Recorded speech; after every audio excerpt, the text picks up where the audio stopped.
Hey guys, it's Sonya here. Welcome, welcome. Thank you so much for showing up today. Showing up for yourself, right? That's what it's all about. And this is episode 137. Woohoo! I remember when I first started this on a whim on a Sunday night, and look where we are, 137 episodes later. Kudos. And this is what consistency looks like, my friends. So, today we have a special guest, as we always do with our heart to heart episodes. As a quick reminder, heart to hearts are also available on my YouTube channel, which means you get to see the beautiful souls who I've got with me today or in the past. And today it's Samantha Frazer, and she's going to pop in with us right now and introduce herself.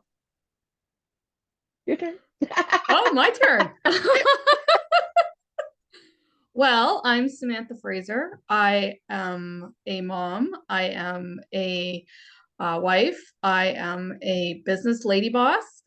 And I love what I do in terms of life. This is putting me on the spot. So now I'm all getting nervous. That's okay. That's okay. And I don't mean to do this, but I want you to feel the feelings. And this is why anybody I connect with and bring on for the heart to hearts, I truly find an underlining connection with. I don't just bring anybody on, but it's somebody that I know will shine bright when they're put on this spot because there's no preparing for this. There's so many podcasts that have scripts, but I like to speak with people in real life as to what's going on, what makes you sparkle and shine, and what it's like to do you. And these are the themes of today's episode. Lisa or Samantha and I were talking behind the stage a few minutes ago about the shirt she's wearing, and I want to hear what your motivation was for that particular shirt today. Share with us all. So years ago, I had a person speak to me. I was going for a job interview and I was really nervous. And they said, "You don't need to be nervous. You just need to sparkle and shine. Just be yourself. And as soon as you do that, you're going to get the job." So ever since then, I always wear something sparkly and shiny when I need to express myself. And typically, I get the job every single time. I just be myself. So there's so much magic in those words that you just said. We haven't talked about it yet, but I mentioned about doing you. And again, we talked about that behind the scenes. We talked about sparkling and shining and really enhancing the best version of who you are. So expand on that a little bit. When you put that shirt on or any other shirt that makes you sparkle and shine, share with us how that makes you feel. It just makes me feel happy. That is a big thing for me. Time if I'm not in a great mood, then I'll put on something that's not sparkly and shiny, and I'll be kind of mopey, and I feel that energy all day long. But if I put on something that makes me feel a little bit better, that sparkles a little bit, that shines a little bit, it makes me feel different in Different. terms of I'm a different person. Putting a new mask on, different mask. But it's not a mask, is it? Sometimes, Putting clothes on, sometimes. do you find putting certain clothes on as a mask? Yeah, Yeah. certain things. Yeah, I've learned just over time to that I have very much adopted the mask life. How do I want to explain that?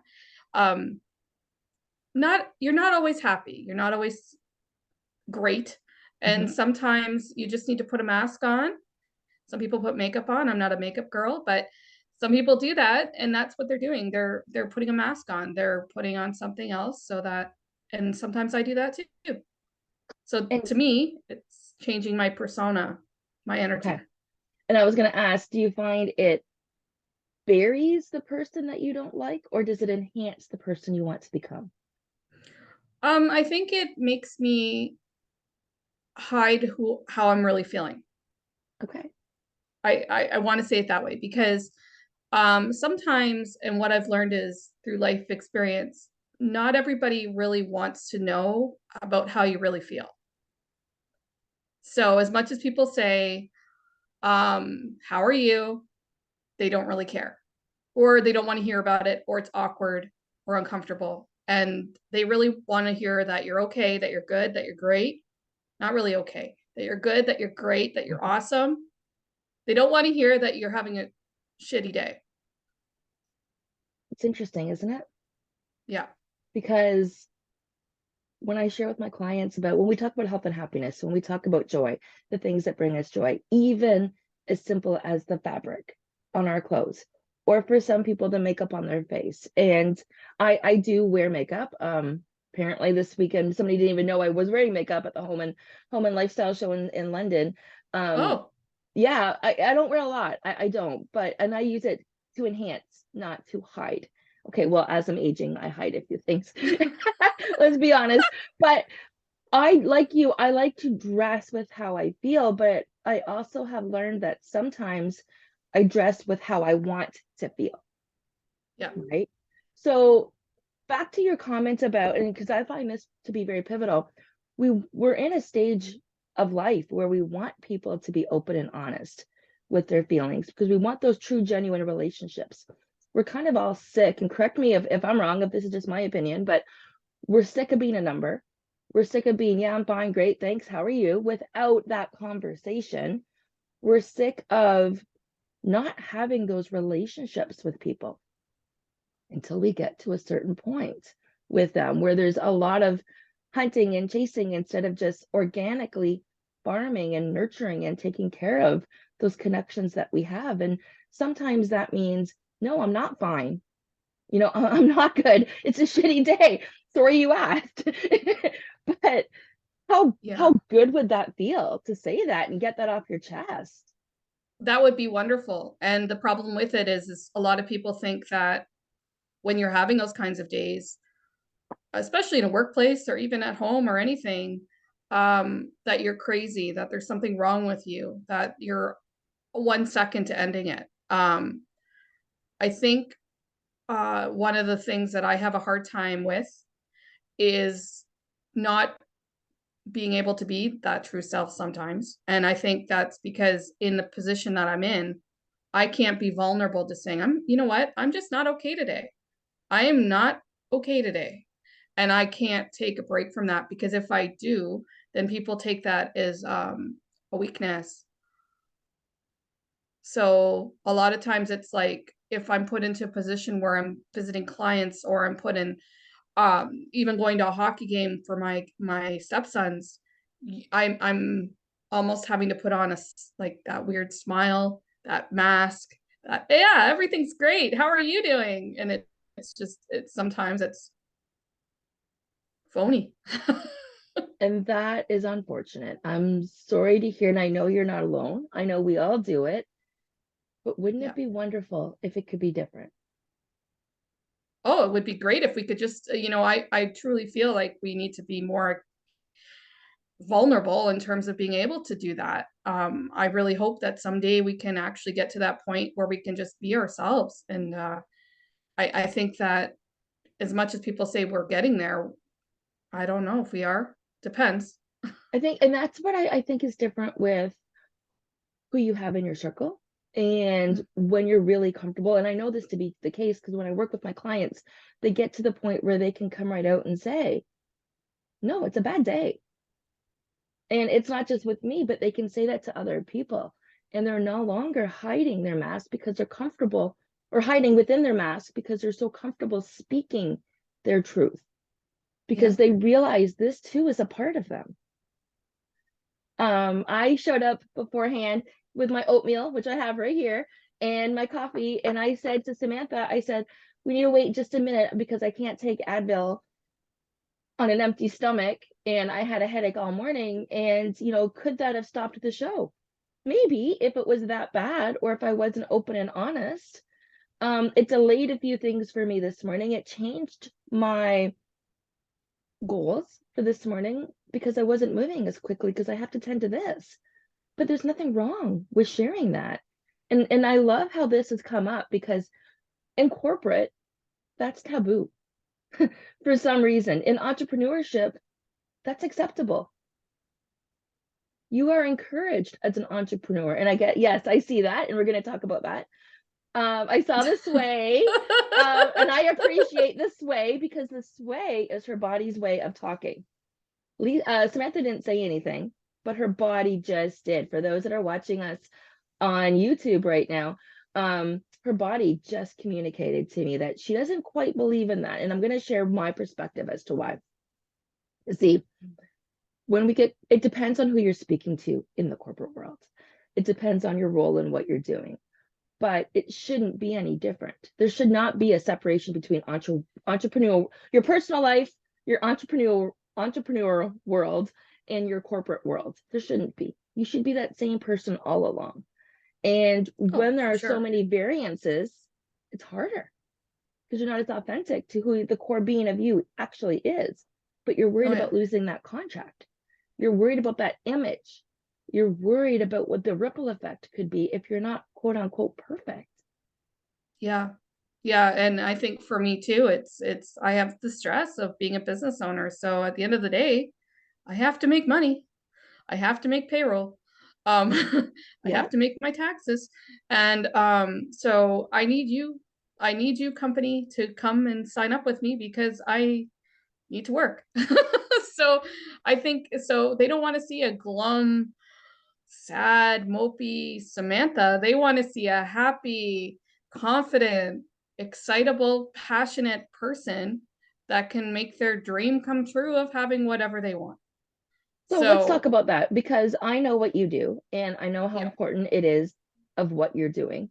Can you take a minute and share with all of us your contribution to society through your business and what it is that you do? So what I've done is created a business on basically helping small and medium-sized companies with their occupational health and safety needs. What I've found is that a lot of small and medium-sized companies don't necessarily have the funds to be able to support a health and safety culture. They do try, a lot of them will try, but ultimately it's out of their wheelhouse. It would be like myself talking to as an accountant. I have no idea that language. It's a different language.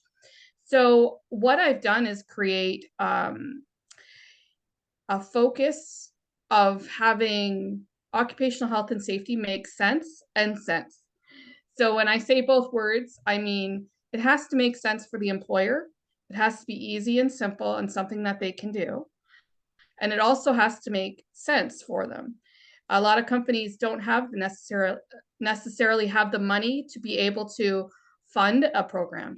So one thing I've done is I've partnered with Wellington Medical Center as a provider for the WSIB Health and Safety Excellence Program, which opens up rebates that can help companies fund a health and safety program and have someone help them through it. So that would be me or my company, Frazer Safety Service. So my vision and the reason why I do what I do is because my dad passed away at work. So I believe that everyone should go home healthy and safe. I stand by that. But I also understand the hats that many business owners wear. And I like to say that different multiple hats. And if I can help in any sort of way so that those people can go home healthy and safe and the liabilities are limited for an employer, I'm going to do that. So, And attaching the passion to that story. First of all, I don't even think I knew that about your dad. So my sincere love and healing thoughts, because I'm sure you hold on to that every single day when you're trying to help others. I Not do. I not a do. day goes by because there's a bigger purpose here. Yeah. So I'm living, the legacy of my company is built on my father's death, which is the irony of what I do. Because every day I go into places where I see really poor health and safety habits, and my job is to make it better and change people's minds on things. And I don't necessarily bring up the fact that my dad died at work and the date was January 20th. So that day just passed for me. But it's one of those things that I truly I told myself I wasn't going to cry today, so I'm not going to do that. Um, Sorry, this is such a sensitive subject, and we didn't even probably think it was going to go here, Samantha. So take a minute. It's okay. It's take yeah, some deep so breaths, but um, I really my business will never fail because I can't let it. It's a legacy thing for me. It's a pride thing at this point. It's the only way that I can honor my father and honor every single worker in Ontario that goes home injured or sick or any sort of physical ailment or mental ailment due to the workplace. It's not okay. And so I will always stand by what can I do to help? What can I do to make it a little bit better? So I know as a business owner now, I've learned that the money isn't always there. You have so many other things that are coming out, and I have to go back to the financial part of it because it's huge. If the financial part wasn't a part of it, then people would all just, I'm going to assume they'll just do whatever. But yeah, I want to make it one of those things where it's just economically unacceptable to be in this position. And I love how you brought that up, because there's a couple of things here. I've been in corporate for quite a while. You've been in corporate before you've done this. We both have the experience. We both have seen things. It's not like we're talking from an environment that we've not witnessed. And, there's the physical side of things, a trip and fall.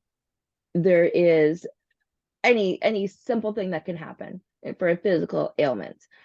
But there's the mental health piece that we talked about, that you just talked about briefly too. And it's not the mental health piece that normally causes death on the job exactly. It's the mental health piece that causes somebody to be distracted, not say that they're okay or that they're not okay, trip and fall because they weren't paying attention, or they're juggling too many things, or they're working 2 or 3 jobs because they're in a bad place. And now there's an accident at work and they don't come home.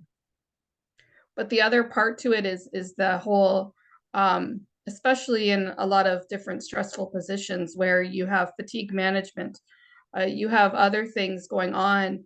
Your stress is just an ultimate high sometimes with trying to juggle all the different requirements that need to happen. And it's not always about physically getting hurt. Sometimes you're mentally just tired. You're mentally just exhausted. And so burnout happens more than we think. And I've been through it several times now where I've had to learn how to self-cope because, my boss doesn't want to hear that I'm waking up every night and I can't sleep. They just want me at work and doing my job. Like, that's what's important. So we need To to them. change that mentality Yes, too. we do.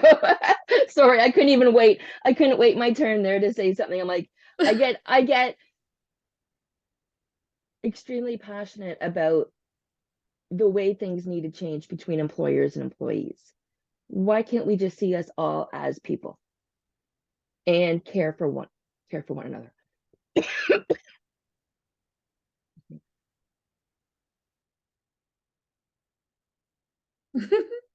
I should have told Samantha if I break out in a coughing fit, she should talk for me, but I just muted Oh, I'm myself for a sorry. I'm just second. going to look at you awkwardly the whole time. That's just what I'm going to do as we're talking about everybody just accepting everybody. Perfect. You know what though? Here's the thing. There's a couple, we're going to turn this around a little bit, because we know people listening to this are employees, employers, entrepreneurs. They're all across the bandwagon here.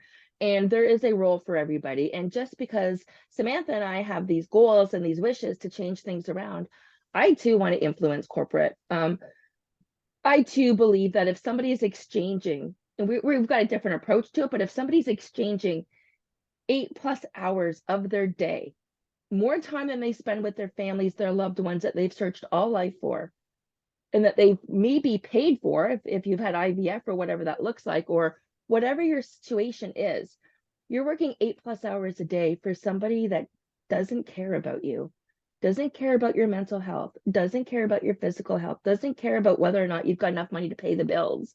And I'm not saying your employer needs to care specifically about the ins and outs of your life. I'm saying, what if things can change where you're more than just a commodity? How? Can I flip it around? Yeah, please So challenge. as an employer, Yeah, yeah, as an employer, yeah. I feel that too. I feel that people don't necessarily understand my business, my vision, my mission. Mm-hmm. And I feel that I'm under extreme pressure to keep that vision alive. I often have to remind myself that not everybody knows my father. Not everybody was through my whole crisis when it happened, and that their motive for working is not the same as mine. So I struggle sometimes because I just don't understand. I don't understand why you don't want to work. I don't understand what's going on in the background. And it's that connection piece. And I think from both angles, I think we all need to communicate better. So and that goes back to when we started saying, hi, how are you? It goes Yeah. back to that same piece about just being who you are, sharing your authentic voice, doing you, sparkling and shining. And I'm not saying showing up from work and downloading all of your problems, right? I'm saying, what can we do differently to bridge the gap? Can employers bring in programs to let the employees know that, yeah, I care about what's going on behind the scenes here? Like, for instance, I just did a free workshop this weekend, healthy eating on a budget. Well, who couldn't use that in today's society? It's January. Most people have a resolution to lose weight or to increase their energy or to do something about their health.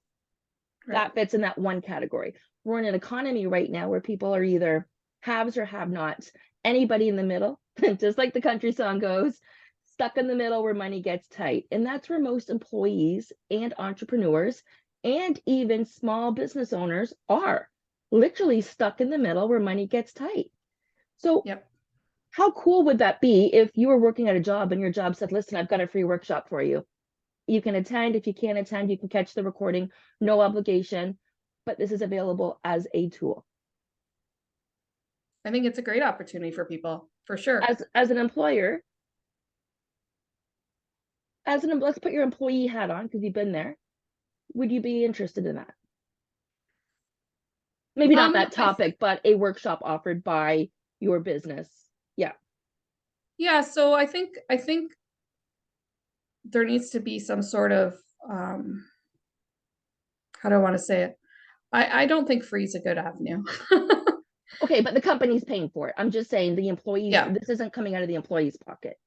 So I think it's a good, I've seen it happen before, Mm-hmm. and I do think it's good. And the people that want to do it will do it, and the people that don't won't.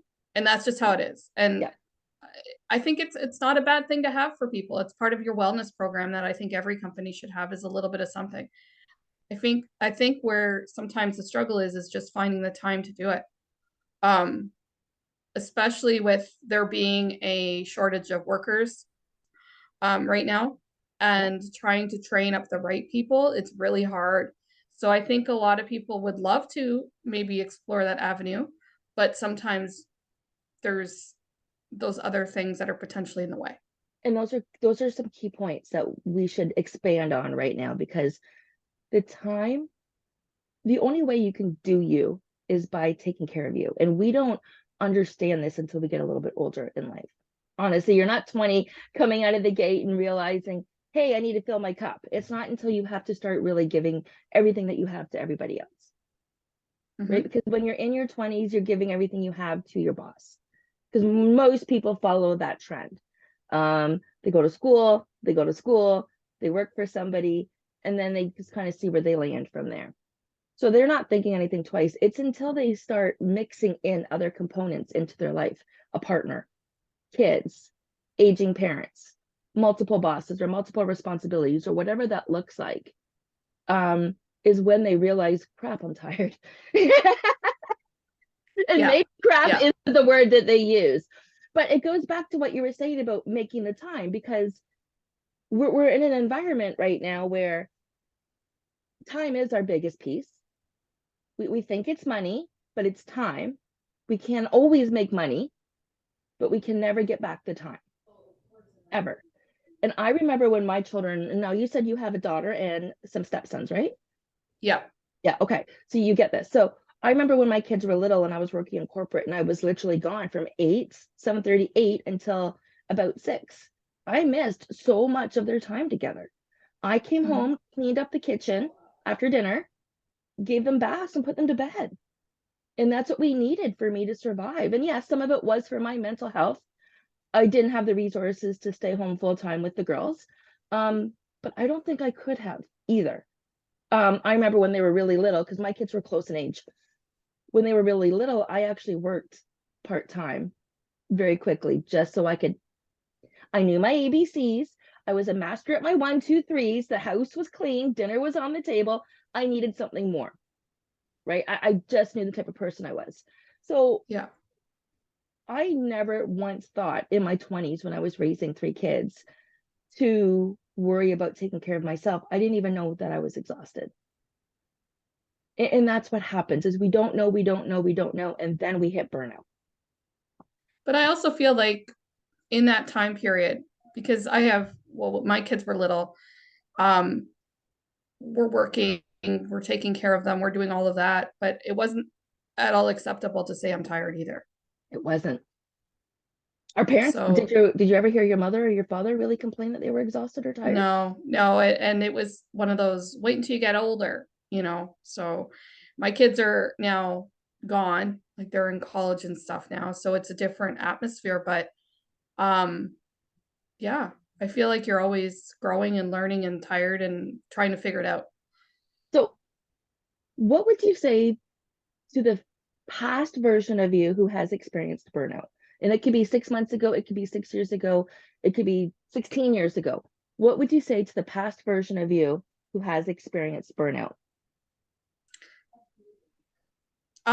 Okay, so what I normally have told myself in the past is that it's okay to take a break. It's okay to go back to my roots. And for myself, it's going back to the things that make me feel good. So, um, I generally am a cleaner and a to-do list maker. And one of the things that I'll always go back to is when I feel like my world is very disorganized, not even disorganized, but chaotic, lots going on. I'll go back to what are my core values and what am I not doing? So some of those things will go back to my senses.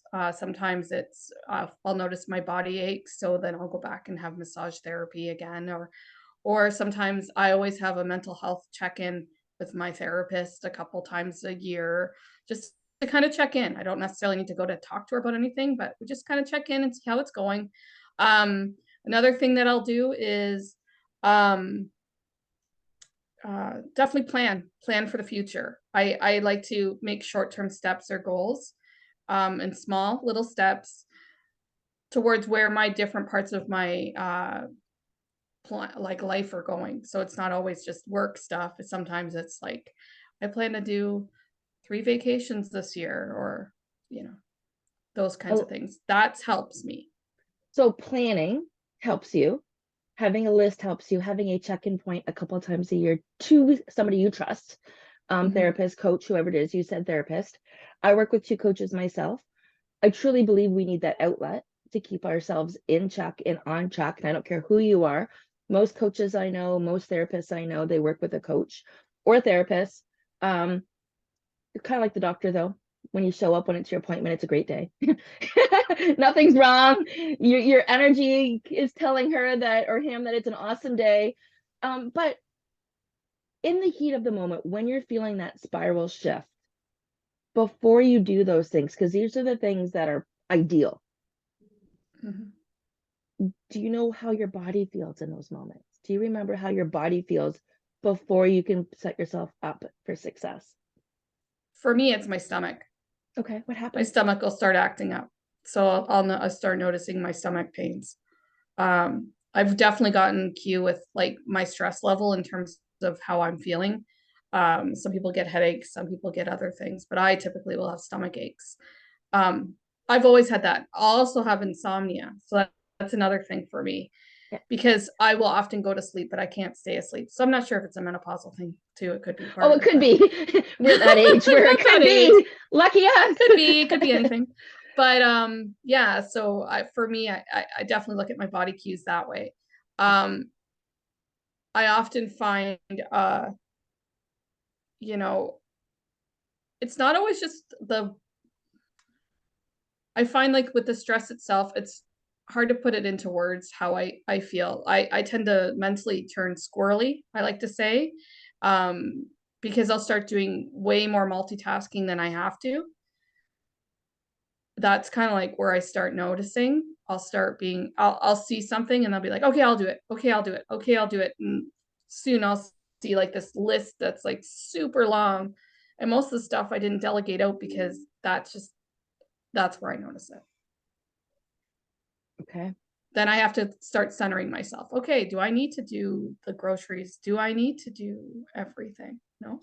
Do you center yourself before or after the burnout?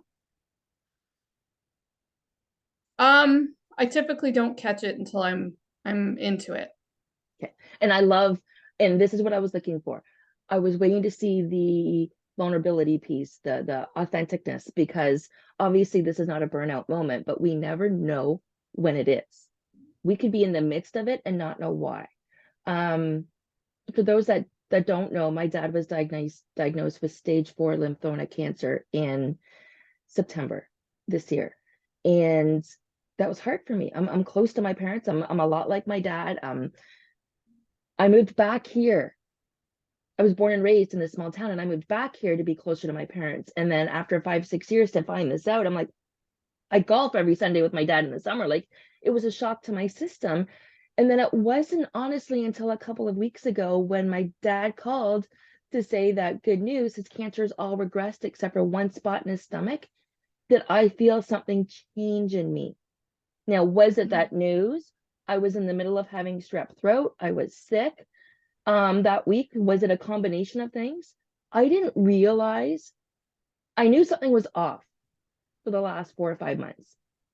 I couldn't figure out what it was. It wasn't until after the storm that I was able to say, I think I got depressed because of that. Now, I couldn't control that. My body clearly needed a lot of what I needed to do, taking things from a different perspective, slowing down, kind of like what you're saying. But we don't normally see what's happening while we're going through it. And the trick is picking ourselves up afterwards when we don't even know what's wrong. So we don't want to go back and make those same quote unquote mistakes or fall into that same space, even inadvertently, because it's so hard to get out of. The As entrepreneurs, and you had mentioned this earlier, most often you're shining bright. You want to feel like that sparkling star. You want to, right? But that's not every single day as much as we want it to be. But more often than not, where that's our comfortable place. So if you look up the law of the emotional scale, which is an Abraham Hicks thing, happiness, joy, passion is all to one side. And on the other side, or depending on how you look at it, I have two scales that I look at. So one is like a rainbow and one is like up and down. But on the polar opposite side of it are things like depression and sadness. And then there's a whole variance along the way. People that are outgoing, people that have pleasant personalities, people that are more often than not energy givers, one way or another, typically only fall on the one side of the scale. And that's where they're used to being. So they have a harder time being somewhere else because they're not used to it. And this isn't a warm and fuzzy feeling that makes you sparkle.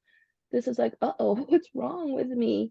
I can't show up as the best version of me. So how do you, as an entrepreneur, as a mom, as a stepmom, as Samantha, as a daughter, as all of your other hats that you wear, how do you manage and maintain that self-care throughout to avoid burnout? How do I manage that? Sometimes not very well. I'm going to be honest. Sometimes it's not very well. Oftentimes I have to go back and just take those moments for myself. How do I want to say it? I have to schedule time in for myself. And do you? I typically, on a weekend, for instance, I have moments where it's my time. I have where I'll just go and watch whatever I need to do. Like even Netflix and chill kind of thing. But I have to set And for the aside younger time. generation, that is truly Netflix and chill. It means nothing else. There's no code there. It literally means sit No, on the couch in your cozies, maybe pick up your phone if you feel like it, and likely fall asleep. This is what we aim yeah, for. Just clarifying what that means. just binge watching. That's Yes. yeah. So what I yeah. So typically I'll do something like that. Um, if I'm too high strung, I can't even read a book. So um, those things aren't really part of my day. But I'm just trying to think like, what do I do? I typically will go back and I'll just, for me, it's scheduling. I have to schedule time for me.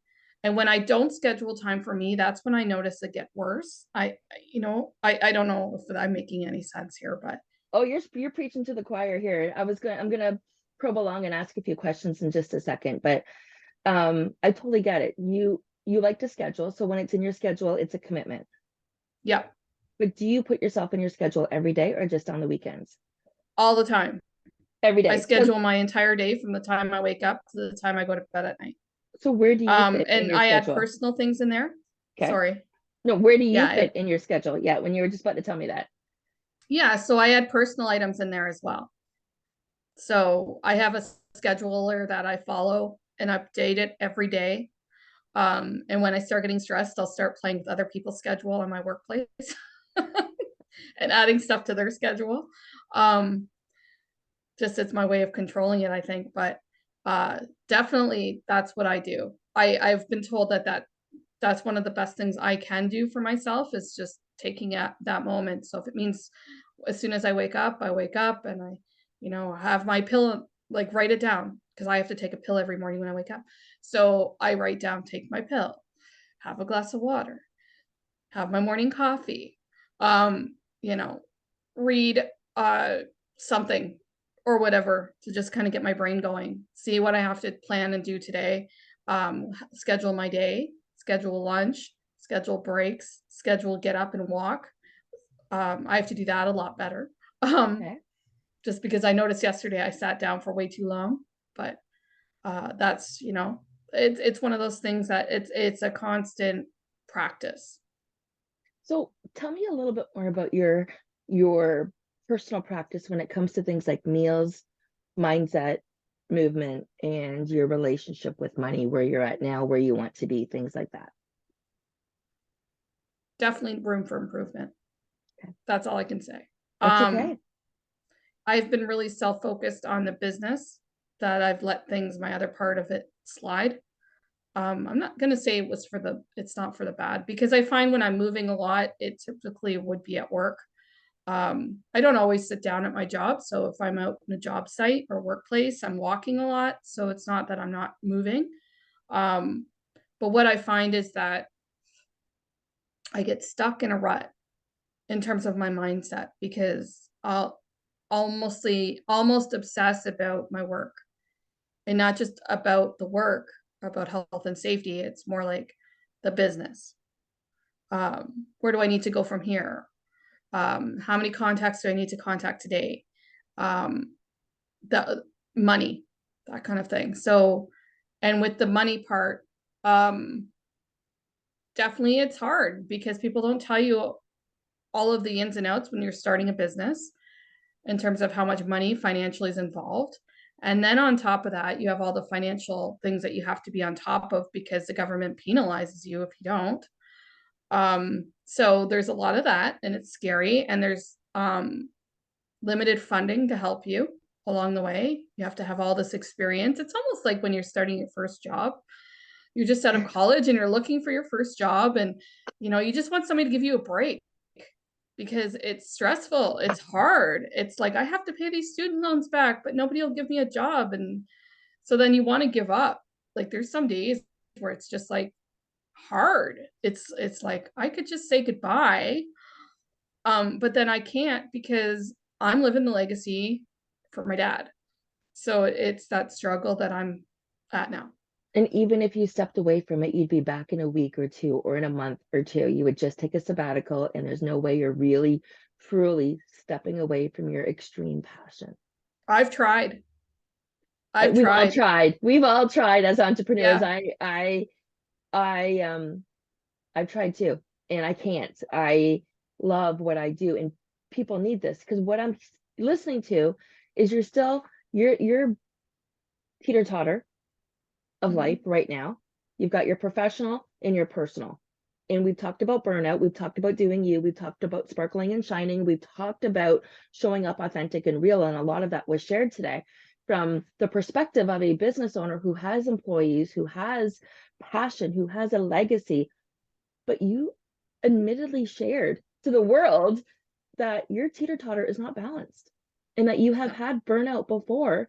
And until you make a change in the areas of taking care of you first, you're going to have burnout again.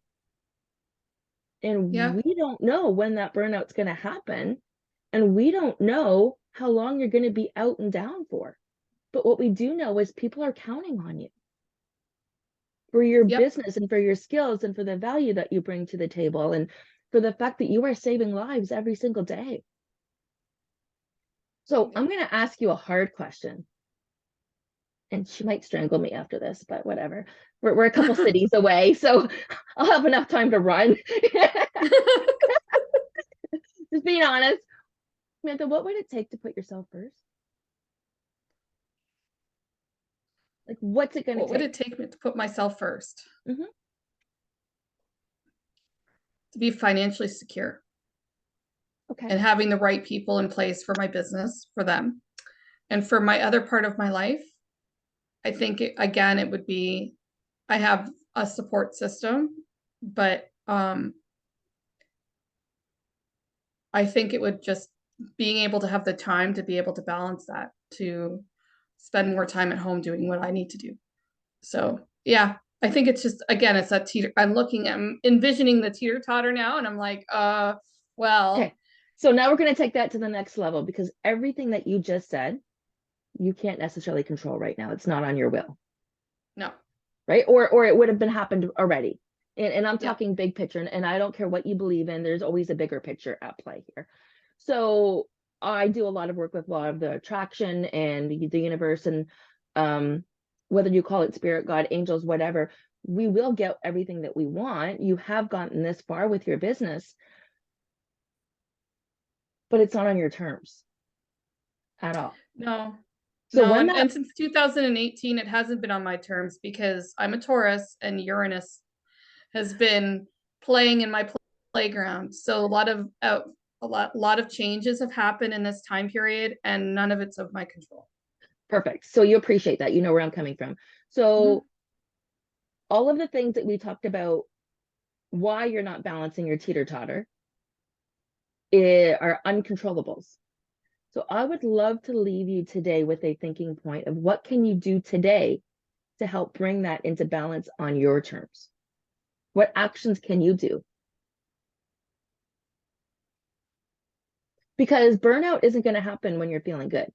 Burnout isn't going Right. to happen on your terms either. Burnout is going to be one day you're going to get a client that's having a rough day, or you're going to come home and have a family member that's having a rough day, or you're going to get sick and it's going to completely explode as it has before. That's what burnout is. So, Mhm. what can you do today to start to balance teeter totter? So what I'm doing from my personal level right now is I'm really looking and evaluating all of the different avenues of where I want to go in my life because I am kind of in a different transition period with my kids not at home. Mhm. Um, so one thing I have been working on with my husband is just a better relationship and we're evolving as a relationship. And I'm working on the fact that we don't necessarily have to be traditional about everything. So that's a big thing. So we're kind of working on different pieces in terms of that. And then as per the business part, which is also important, um, I'm looking at getting the right people in place to take off some of that energy. And I also know that what I thought I was going into like to do is evolving as well. So I'm not really sure where my plan will be, and probably a year from now you can ask me again and I'll be like, Perfect. oh, well, I'm doing this or that. But right now it's I'm learning different parts of things I didn't know. So right now it's a big learning phase. And So that talks to me about you being open-minded to yeah, what could possibly be next. yeah. Are you journaling?